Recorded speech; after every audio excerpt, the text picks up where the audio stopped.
Guys, എല്ലാവർക്കും സുഖമല്ലേ? ഇന്ന് നമ്മൾ ബ്രേക്ക്ഫാസ്റ്റ് റെസിപ്പിയാണ് കേട്ടോ റെഡിയാക്കാൻ പോണ. ഈ റെസിപ്പിയുടെ പ്രത്യേകത, നമുക്ക് ഈ റെസിപ്പി ഉണ്ടാക്കി 2-3 ദിവസം ഫ്രിഡ്ജിൽ സ്റ്റോർ ചെയ്ത് വെക്കാൻ പറ്റും കേട്ടോ.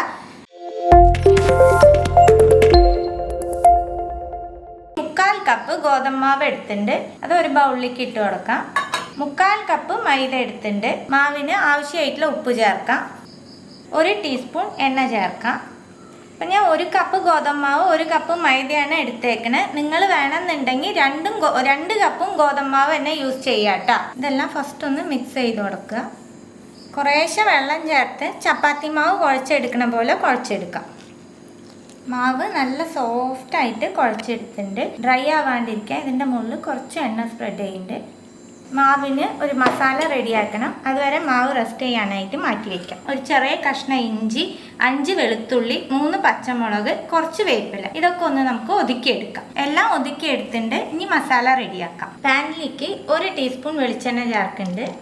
എണ്ണ ചൂടാകുമ്പോൾ 1/4 ടീസ്പൂൺ ചെറിയ ജീരകം, പകുതി സവോള ചെറുതായിട്ട് മുറിച്ചത്. സവോള കളറൊന്നും മാറണ്ട, ഒന്ന് സോഫ്റ്റായി കിട്ടിയാൽ മതി. മസാലയ്ക്ക് ആവശ്യമായിട്ടുള്ള ഉപ്പ് ചേർക്കാം. ഉപ്പ് ചേർക്കുമ്പോൾ കുറച്ച് ചേർത്താൽ മതി. ഓൾറെഡി മാവിൽ ഉപ്പിട്ടാണ് കുഴച്ചേക്കണത്. സവാള ഒന്ന് സോഫ്റ്റായി തുടങ്ങുമ്പോൾ നമ്മൾ ചതച്ച് വെച്ചേക്കണത് ഇട്ട് കൊടുക്കാം. ഇഞ്ചി, വെളുത്തുള്ളി, പച്ചമുളകിൻ്റെ ഒക്കെ പച്ചമണം പോണ വരെ വാട്ടിയെടുക്കണം. ഇഞ്ചി, വെളുത്തുള്ളി, പച്ചമുളക് ചതച്ചതിൻ്റെ പച്ചമണമൊക്കെ പോയി. ഇനി നമുക്ക് പൊടികൾ ആഡ് ചെയ്യാം. 1/4 ടീസ്പൂൺ ഗരം മസാല, 1/4 ടീസ്പൂൺ മഞ്ഞൾപ്പൊടി, 1/4 ടീസ്പൂൺ മുളക് പൊടി. ഓൾറെഡി നമ്മൾ പച്ചമുളക് ചേർത്തിട്ടുണ്ട്. അപ്പം മുളക് പൊടി ചേർക്കുമ്പോൾ നിങ്ങളുടെ എരിവ് അനുസരിച്ച് ചേർത്തോളൂ. പൊടികളുടെ പച്ചമണമൊക്കെ ഒന്ന് പോട്ടെ. പൊടികളുടെ പച്ചമണമൊക്കെ പോയതും ഇതിലേക്ക് ഒരു 1/4 കപ്പ് വെള്ളം ചേർക്കാം. വെള്ളം ഒന്ന് ഡ്രൈ ആക്കി എടുക്കാം. വെള്ളം ഡ്രൈ ആയി തുടങ്ങുമ്പോൾ 2 ഉരുളക്കിഴങ്ങ് എടുത്ത് വേവിച്ച് നല്ലോണം മാഷ് ചെയ്ത് വെച്ചേക്കുന്നതാണ്, അതിട്ട് കൊടുക്കാം. ഉരുളക്കിഴങ്ങിൽ മസാല പിടിക്കണം, നല്ലോണം മിക്സ് ചെയ്ത് കൊടുക്കുക. അതുപോലെ ഇത് മാഷ് ചെയ്യുമ്പോൾ ഒട്ടും കട്ടകളില്ലാണ്ട് വേണം ചെയ്യാനായിട്ട്. സവോള വാട്ടിയതിൻ്റെ ശേഷം കുറച്ച് വെള്ളം ചേർക്കുകയാണെന്നുണ്ടെങ്കിൽ സവോള സോഫ്റ്റായും കിട്ടും. അതുപോലെ ഉരുളക്കിഴങ്ങ് ഇടുമ്പോൾ ഉരുളക്കിഴങ്ങിൽ മസാല പെട്ടെന്ന് പിടിക്കുകയും ചെയ്യും. ഉരുളക്കിഴങ്ങ് ഇട്ട് മിക്സ് ചെയ്യുമ്പോൾ ഒരുപാട് ഡ്രൈ ആയിട്ട് ഫീൽ ചെയ്യുകയാണെന്നുണ്ടെങ്കിൽ കുറച്ച് വെള്ളം തളിച്ച് കൊടുത്ത് നല്ല സോഫ്റ്റാക്കി എടുക്കണം കേട്ടോ. ഈ മിക്സ് നല്ല സോഫ്റ്റായിട്ടും വേണം, എന്നാൽ ഒരുപാട് ലൂസ് ആവാനും പാടില്ല, ഒരുപാട് ഡ്രൈ ആവാനും പാടില്ല. ആ രീതിയിൽ വേണം. ഇപ്പം ഞാൻ എടുത്തേക്കണ ഈ രീതിയിൽ തന്നെ എടുക്കണം. ഇപ്പം നമ്മളിങ്ങനെ ചെയ്യുമ്പോൾ നമുക്ക് കറക്റ്റ് സ്പ്രെഡ് ആവുന്നുണ്ട്. ആ ഒരു രീതി വേണം. ഇനി മല്ലിയില കുറച്ചിട്ടിട്ട് നമുക്ക് ഫ്ലെയിം ഓഫ് ആക്കാം. മല്ലിയില എല്ലായിടത്തേക്കും ഒന്ന് മിക്സ് ചെയ്ത് കൊടുക്കുക. മസാല ഒന്ന് ജസ്റ്റ് ഒന്ന് തണുത്താൽ മതി, ഒരുപാട് തണുക്കാനായിട്ട് വെയിറ്റ് ചെയ്യണ്ട. ഉരുളക്കിഴങ്ങ് മിക്സ് തണുക്കുമ്പോഴേക്കും വേറൊരു മിക്സും കൂടി നമുക്ക് റെഡിയാക്കണം. 1 ടേബിൾ സ്പൂൺ മൈദ. മൈദയ്ക്ക് പകരം കോൺഫ്ലോർ വേണമെങ്കിൽ യൂസ് ചെയ്യാം. ഏതാണോ ഇഷ്ടം അത് നമുക്ക് എടുക്കാം. 1 ടീസ്പൂൺ കാശ്മീരി മുളക് പൊടി. ഈ മിക്സിന് ആവശ്യമായിട്ടുള്ള ഉപ്പ് ചേർക്കുമ്പോൾ ശ്രദ്ധിക്കണം. എല്ലാറ്റിലും നമ്മൾ ഉപ്പിട്ടാണ് റെഡിയാക്കിയേക്കണേ. ഇതിലേക്ക് കുറച്ച് മല്ലിയില. ഇതെല്ലാം ഫസ്റ്റ് ഒന്ന് മിക്സ് ചെയ്യുക. ഇതിലേക്ക് 1 മുട്ട പൊട്ടിച്ചൊഴിക്കാം. മുട്ട ചേർത്ത് നല്ലോണം ബീറ്റ് ചെയ്ത് കൊടുക്കാം. നമ്മളിതുപോലെ മുട്ട മിക്സ് റെഡിയാക്കുമ്പോൾ പൊടികൾ, മുളക് പൊടി, മഞ്ഞൾപ്പൊടിയൊക്കെ ഇടണത് ഫസ്റ്റ് ഇട്ടിട്ട് അതിൻ്റെ ശേഷം മുട്ട പൊട്ടിച്ചൊഴിക്കുകയാണെന്നുണ്ടെങ്കിൽ പൊടികൾ പെട്ടെന്ന് മുട്ടയിൽ പിടിച്ച് കിട്ടും കേട്ടോ. അല്ലെങ്കിൽ ബീറ്റ് ചെയ്യാൻ കുറേ സമയം എടുക്കും നമുക്ക്. ഇതിലേക്ക് നമുക്ക് 1/4 കപ്പ് വെള്ളം ചേർക്കാം.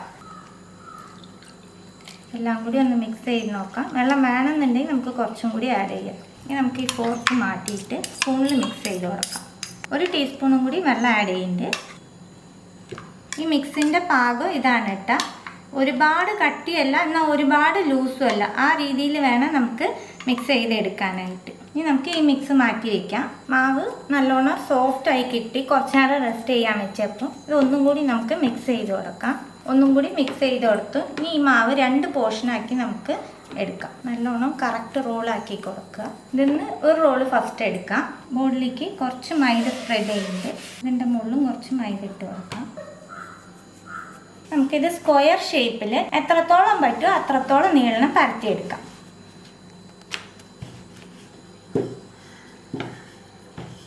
സ്ക്വയർ ഷേപ്പിൽ പരത്തിയെടുത്തിട്ടുണ്ട്. ഇതിൽ നമ്മൾ റെഡിയാക്കി വെച്ചേക്കണ മസാല പകുതി വെച്ച് കൊടുക്കാം. പരത്തിയ മാവിൻ്റെ പകുതി ഭാഗം മസാല വെച്ച് സ്പ്രെഡ് ചെയ്യാൻ പാടുള്ളൂ.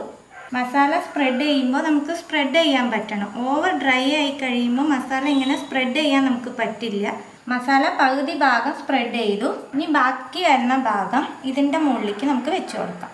കറക്റ്റ് ക്ലോസ് ചെയ്ത് കൊടുക്കണം കേട്ടോ. മസാല പുറത്ത് വരാണ്ട് ക്ലോസ് ചെയ്യണം. നമുക്കിത് ഒന്നും കൂടി സ്ക്വയർ ഷേപ്പിൽ പരത്തിയെടുക്കാം. ഇതിൻ്റെ മുകളിലേക്ക് കുറച്ച് മൈദ സ്പ്രെഡ് ചെയ്യാം. അതുപോലെ ഈ ബോർഡിൻ്റെ അടിയിൽ നല്ലോണം മൈദ വെച്ച് കൊടുക്കാം. ഒരുപാട് അമർത്തരുത്, പതുക്കെ പരത്തി കൊടുക്കാം. പിന്നെ ഈ സ്ക്വയർ ഷേപ്പിൽ പരത്തിയെടുത്തു. സ്ക്വയർ വേണമെന്നില്ല കേട്ടോ, നമ്മളെ കൊണ്ട് പറ്റണ അത്ര നമ്മൾ പരത്തിയെടുക്കുക. ഇനി ഇത് 3 പീസായിട്ടാണ് നമ്മൾ കട്ട് ചെയ്യാൻ പോണത്. മസാല വെച്ചതിന് ശേഷം നമ്മൾ പരത്തുമ്പോൾ എല്ലായിടത്തും ഈവൻ ആവും മസാല. അതിന് വേണ്ടിയാണ് നമ്മൾ ഒന്നും കൂടി പരത്തി എടുത്തേക്കണേ. ഇനി നമുക്കിത് റെഡിയാക്കി എടുക്കാം. പാൻ അടുപ്പത്ത് വെച്ചിട്ടുണ്ട്. അതിലേക്ക് നമ്മൾ മുറിച്ച് വെച്ചേക്കണ പീസ് ഒരെണ്ണം വെച്ച് കൊടുക്കാം. ഇതിൽ നമ്മൾ എണ്ണ ഒന്ന് സ്പ്രെഡ് ചെയ്യണ്ടാട്ട. എങ്ങനെയാണോ പരത്തിയെടുത്ത് അതേ രീതിയിൽ നമുക്കിതൊന്ന് പകുതി വേവിച്ചെടുത്താൽ ഒരു ഭാഗം റെഡി ആകുമ്പോൾ നമുക്ക് മറിച്ചിടാം. തിരിച്ചും മറിച്ചിട്ട് നമുക്ക് പകുതി ഒന്ന് വേവിച്ചെടുക്കാം. അപ്പോൾ ഒരെണ്ണം റെഡിയായി, നമുക്ക് പാനിൽ നിന്ന് മാറ്റാം. അടുത്തത് നമുക്ക് അതുപോലെ പകുതി വേവിച്ചെടുക്കാം. കട്ട് ചെയ്ത് വെച്ച 3 പീസും പകുതി വേവിച്ചെടുത്ത് വെച്ചിട്ടുണ്ട്. ഞാൻ നിങ്ങളുടെ അടുത്ത് തുടക്കത്തിലേ പറഞ്ഞിട്ടുണ്ടായി ഈ ബ്രേക്ക്ഫാസ്റ്റ് റെസിപ്പി നമുക്ക് 2-3 ദിവസം സ്റ്റോർ ചെയ്ത് വെക്കാൻ പറ്റുമെന്ന്. ഇങ്ങനെ നമുക്ക് റെഡിയാക്കിയിട്ട് എയർടൈറ്റ് പാത്രത്തിൽ എന്തെങ്കിലും വെച്ച് ഫ്രിഡ്ജിൽ സ്റ്റോർ ചെയ്ത് നമുക്ക് വെക്കാൻ പറ്റും. അത് കഴിഞ്ഞ് ഇനി നമ്മളിത് ഒരു സ്റ്റെപ്പും കൂടി ചെയ്യാനുണ്ട്. അപ്പോൾ നമുക്ക് സ്റ്റോർ ചെയ്ത് വെച്ചതിന് ശേഷം എടുത്തിട്ട് നമ്മൾ ഇനി ചെയ്യണ ഒരു സ്റ്റെപ്പ് മാത്രം ചെയ്താൽ മതിയിട്ടാ. തലേ ദിവസം തന്നെ റെഡിയാക്കിയൊക്കെ വെക്കാൻ പറ്റുന്ന ഒരു റെസിപ്പിയാണ്. നമ്മൾ റെഡിയാക്കി വെച്ചേക്കണ മുട്ടയുടെ മിക്സ് ഞാൻ വലിയൊരു പാത്രത്തിലേക്ക് ഒഴിക്കുന്നുണ്ട്. ഫ്രൈ ചെയ്തെടുക്കാനായിട്ട് ഷാലോ ഫ്രൈ ആണ് ചെയ്യണേ. ഫ്രൈ ചെയ്തെടുക്കാനായിട്ട് 1/4 ടീസ്പൂൺ ബട്ടർ ചേർക്കുന്നുണ്ട്. അതിൻ്റെ കൂടെ കുറച്ച് നമുക്ക് വെളിച്ചെണ്ണ ചേർക്കാം. ബട്ടർ കരിയാണ്ടിരിക്കാനാണ്. എല്ലാവർക്കും ഒന്ന് സ്പ്രെഡ് ചെയ്ത് കൊടുക്കാം. നമ്മൾ റെഡിയാക്കി വെച്ചേക്കണ ഒരു പീസ് എടുത്ത് ഇതിലേക്ക് മുക്കാം. എല്ലാവർക്കും ഈ മസാല ആവണം. ദോശക്കല്ലിലേക്ക് വെച്ച് കൊടുക്കാം.